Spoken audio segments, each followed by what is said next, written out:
Good afternoon, everyone. This is Dr. Jeff Gelblum coming to you live from Miami, Florida. I've got Dr. Scooter here. For those of you who have followed us on Facebook as well as been to the office, you know that service dogs are a very important component to our practice. And Scooter is our trusty service dog. He's a shelter rescue, 13 years old, been with us now for over 12 years. He was adopted as a pup. And he comes every day. And one of the benefits of having Scooter is he's very comforting to a lot of our patients. And today's discussion is going to focus on COVID long haul. We're here today to talk about headaches related to COVID long haul. And I've had the opportunity of seeing lots of patients. Go ahead, Scooter. You want to come? Jump down? Go ahead. I've had lots of opportunity to see patients with COVID long haul syndrome. And as you know, as I've said many times over the past several months, COVID is a neurological condition. Yes, initially it starts with cough and chest congestion and fever, but make no mistake, it is a neurological condition. In fact, the presenting features of COVID are neurologic, basically loss of sense of smell, loss of sense of taste. Why is that neurologic? Because the smelling nerve is cranial nerve 1, the olfactory nerve. The taste nerve is cranial nerve 7 and 9. And as you know, there's 12 cranial nerves from top to bottom of the cranium of the head. So nerves 1, 7, and 9 are considered to be the entry points of the COVID virus. So it makes absolutely ultimate sense and of no surprise that individuals who get COVID have some neurological side effects or neurological problems associated with the disorder. So, as I've just stated, the initial presenting symptoms are loss of sense of smell, cranial nerve 1, loss of sense of taste, cranial nerve 7 and 9. But there's also vertigo, which would be cranial nerve 8. So if you remember from your high school biology, there are 12 cranial nerves. COVID interferes with 1, 7, 8, and 9. So literally from the penthouse down to the basement of the cranium, COVID does its deed and wreaks its injuries. So therefore, we neurologists are really at the forefront of COVID treatment, of COVID diagnosis. And what we see a lot in this office are what are now termed the COVID long haulers. Those individuals who have recovered from the acute illness but continue to develop or continue to suffer from persistent COVID-related symptoms. Now, on the pulmonary end, it can be shortness of breath and fatigue. But on the neurology end, what we're seeing a lot of is vertigo, headaches. I've even had some patients have epileptic seizures as a result of COVID. Very severe cases, one can even develop a stroke-like syndrome.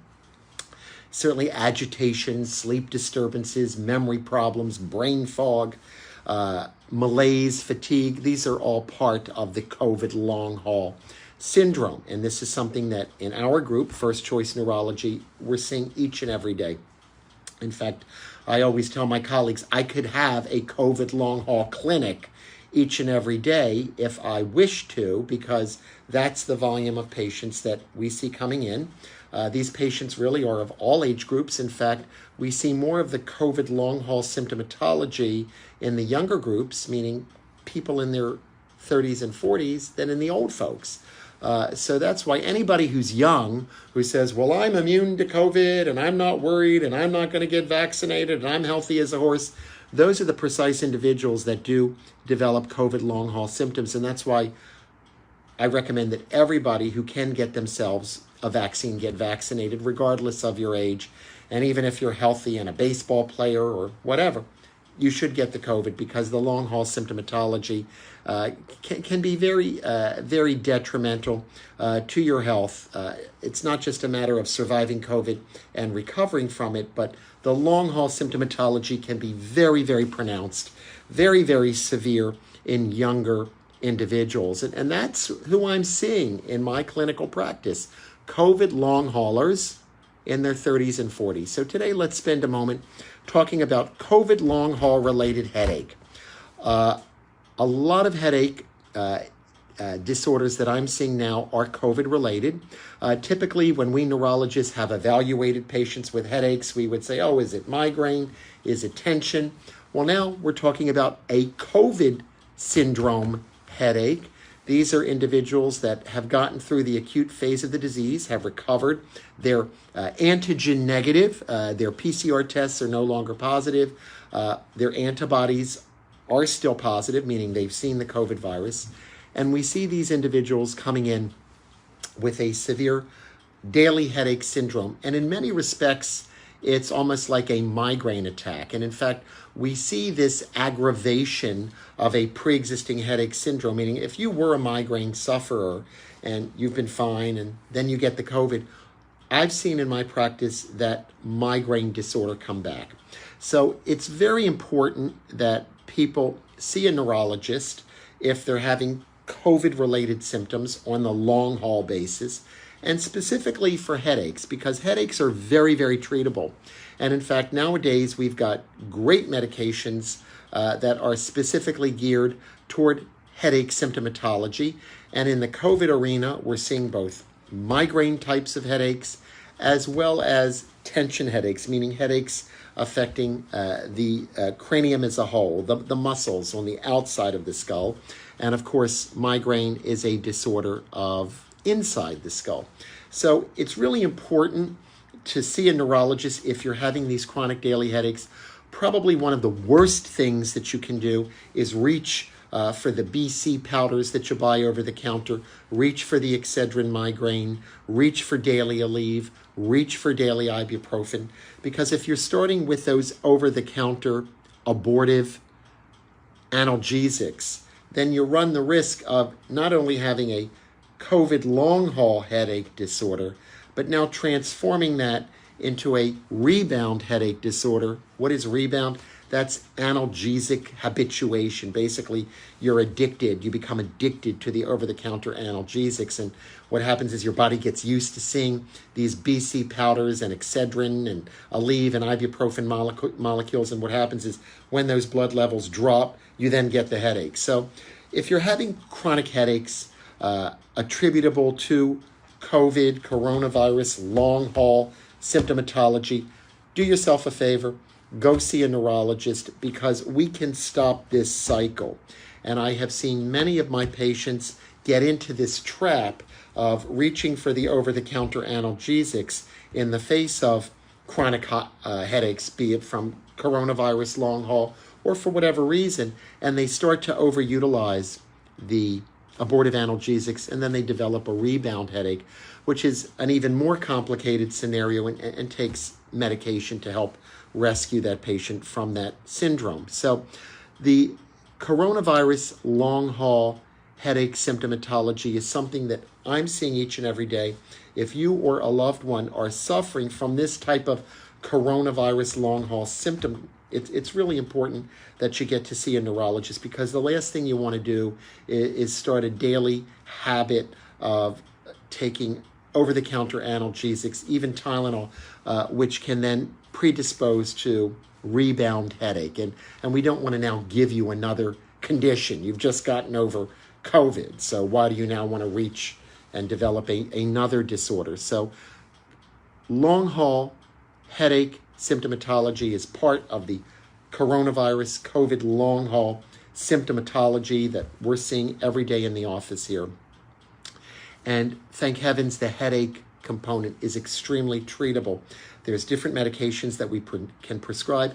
Sometimes we even use therapeutic Botox, which, as you know, is FDA approved for headache prevention. So we neurologists make use of that. There are other injectable products that don't have systemic side effects. Botox, of course, is one. There are others that are available, and these are given to basically prophylax, to suppress, to prevent these chronic daily headaches that are oftentimes seen in those individuals who've had coronavirus. It went away. They're now antigen negative, and yet they start to develop coronavirus long-haul symptoms, and headaches are a really prominent symptom that we are seeing. Last Facebook Live, I spent time talking about coronavirus long haul vertigo, where the room is spinning, or you feel like you're waving through space, or you're having difficulty with depth perception. That's a vestibular nerve. That's an 8th cranial nerve problem. But when we talk about headaches, we're really talking about either chronic tension affecting the muscles that cover the skull, or internally, almost as if it's a migraine-like disorder. So all of this is very commonly experienced in coronavirus long-haul individuals, and the good news is it's extremely treatable. Basically, what happens in coronavirus long-haul is the underlying disorder. The coronavirus is gone, it's been eradicated, but your immune system stays on overdrive. Because the coronavirus, it's called novel coronavirus for a reason, because it's new. It's a novel infectious agent that your body has never seen before. So your body does a great job of attacking the coronavirus, of wiping it out. And that's how you become antigen negative. You get your negative PCR test. But what happens is your antibodies stay around, and additionally, your T lymphocytes, your thymus-derived lymphocytes stay around, and they're now on overdrive because they've been attacked and they've never seen anything like this before.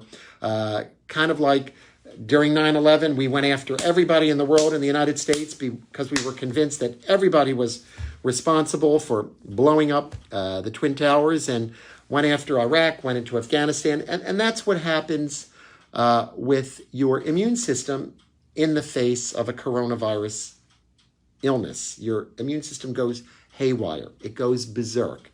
It goes on overdrive. And it's this chronic post-viral inflammatory process that is responsible for the long-haul symptoms that we're seeing each and every day, be it vertigo, be it persistent loss of smell, persistent loss of taste, or headaches. So all of this is well reported in the literature, and it's actually predictable. We see these types of post-viral symptoms in other types of viruses, so it's absolutely no surprise that we would have this in coronavirus. So if you look in the literature and you look at post-viral chronic neurologic symptoms, headache is right up there, vertigo is right up there, anosmia, which means loss of sense of smell, is right up there, dysgeusia, which means loss of sense of taste, is right up there. So this is well within the literature. What happens in coronavirus is it's a very severe response because our bodies, our immune systems have never seen this before.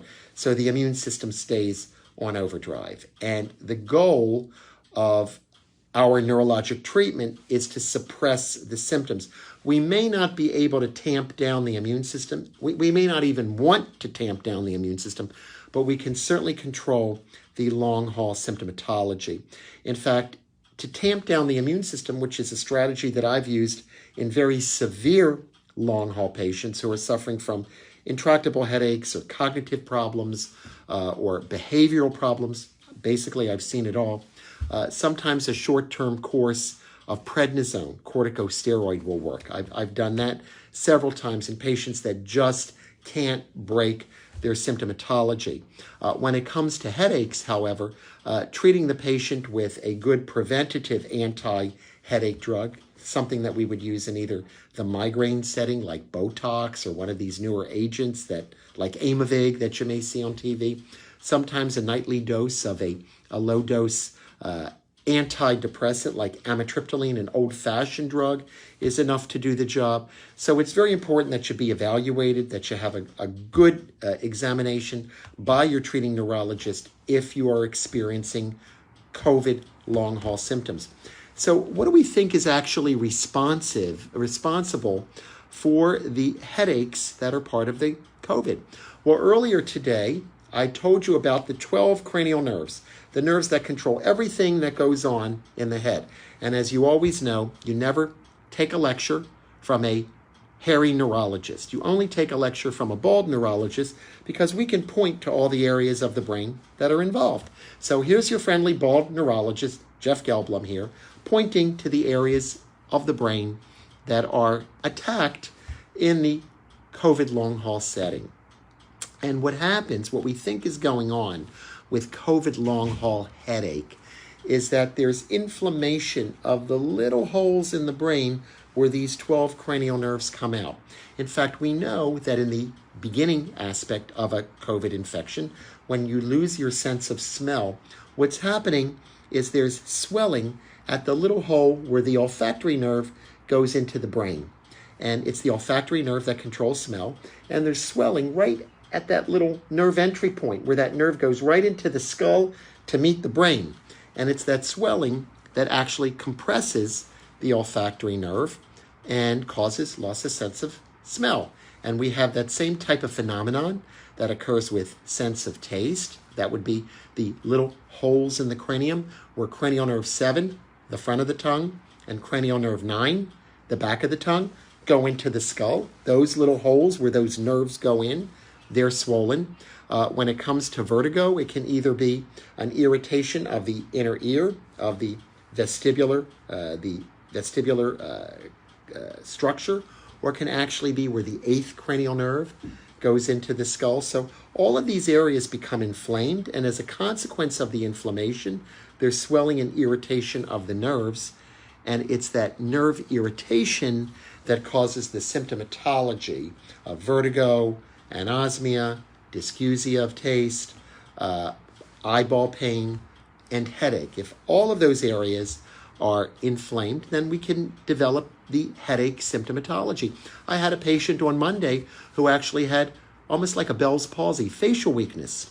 What's going on there? That's cranial nerve 7, the facial nerve. Now, we talked about cranial nerve 7 controlling taste, which it does. That's its sensory component. But it also controls muscles of facial expression, the ability to smile, frown, blow a bubble, all of that stuff. So in that setting, that little hole has been irritated that controls the facial nerve, which is responsible for muscles of facial expression and lips and all of that. So what we're seeing is that coronavirus is clearly a neurological disorder. That's why we neurologists are basically at the forefront of coronavirus diagnosis, and we're also at the forefront of coronavirus long-haul treatment. And I'm seeing these types of situations each and every day. So for purposes of today's discussion, which is focusing on long-haul coronavirus headache, I want to reassure all of you that it's an extremely treatable condition, that we approach this disorder like we do other types of headache syndromes, like we do with migraine or tension headache or traumatic headache, and that our treatments are very, very effective and very useful. Everything, as I said, from Botox to a monthly Aimovig injection to taking a little pill at bedtime, all of this can be extremely useful in suppressing these coronavirus headache symptoms. And the good news is this entire symptom complex is related to an immune system on overdrive. It means your immune system is good. So that in and of itself should be very reassuring. The immune system is good, and we just have to let the immune system calm down. So here we are in April of 2021. Basically now, I will tell you, I've had about a year plus 4 months. Started diagnosing coronavirus in December of 2019. Even before there was the diagnostic test, we were identifying individuals with a viral syndrome that were having neurological manifestations. So obviously that was coronavirus. We just couldn't give it a name because we didn't have the diagnostic test. And then earlier in 2020, by around March of 2020, we had the good testing apparatus available. And then we could say, aha, this is COVID-19.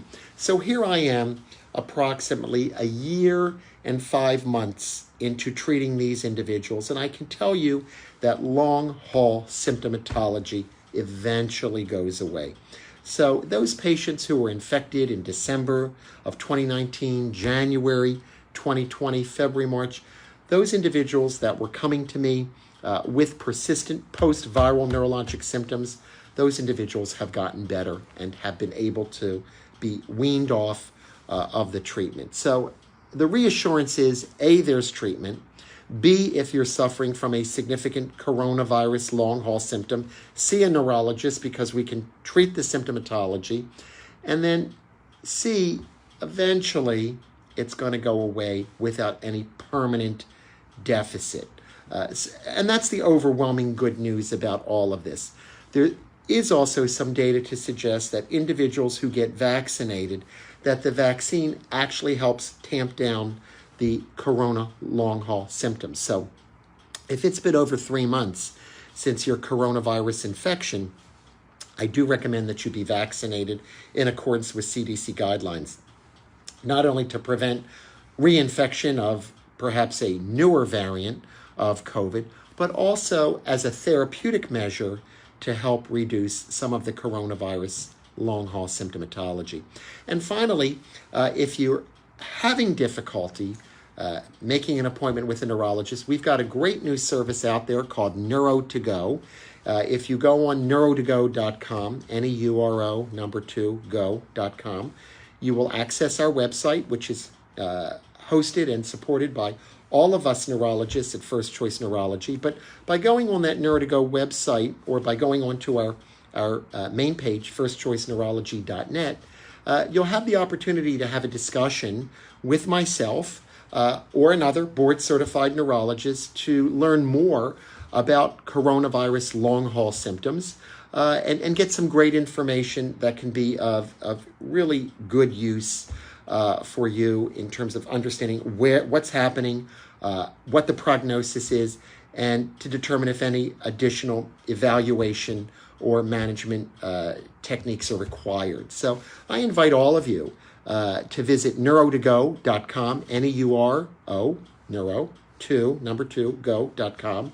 And with that, you can have the opportunity to really have a very in-depth discussion with a board-certified neurologist, myself, or one of my colleagues here at First Choice Neurology, where we can help answer some of the questions that you may have about coronavirus long haul. And if it's not coronavirus long haul, you want to talk about your mom who may be developing dementia, or your cousin with muscular dystrophy, or a neighbor with some Parkinsonian shakes, we can handle all of those discussion points as well.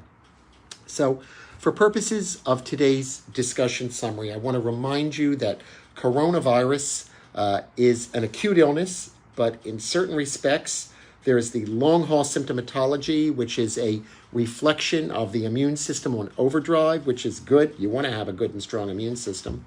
And that if you are suffering from these coronavirus long-haul symptoms, 2 weeks ago we talked about vertigo. Today we're talking about migraine. In 2 weeks we're going to talk about something else.